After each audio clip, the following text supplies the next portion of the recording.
উন্নত চিকিৎসা, স্থায়ী পুনর্বাসন ও রাষ্ট্রীয় স্বীকৃতির দাবিতে রোববার সকাল থেকে রাজধানীর শ্যামলীতে শিশুমেলা মোড় ও আশেপাশের সড়ক অবরোধ করে জুলাই অভ্যুত্থানে আহতরা।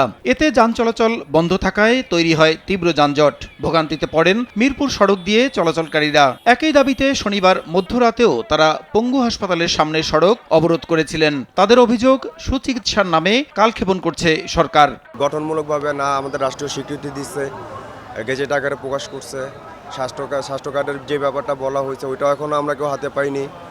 আমাদের জুলাই ফাউন্ডেশনের টাকাও অনেক রোগী আছে যারা পায়নি। এদিকে জুলাই অভ্যুত্থানে আহতদের চলমান আন্দোলনের মাঝেই করণীয় নির্ধারণে সচিবালয়ে বৈঠক করেন 7 উপদেষ্টা। পরে মুক্তিযুদ্ধ বিষয়ক উপদেষ্টা জানান, অভ্যুত্থানে আহত ও শহীদ পরিবারের কল্যাণে চলতি সপ্তাহেই মুক্তিযুদ্ধ মন্ত্রণালয়ের অধীনে দপ্তর ও নীতিমালা গঠন করে তাদের চিকিৎসা সহ অন্যান্য সুযোগ সুবিধা দেবে সরকার।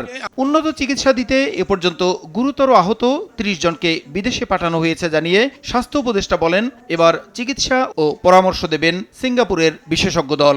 আমরা চিকিৎসার ক্ষেত্রে কোনো কার্পণ্য আমরা করি নাই।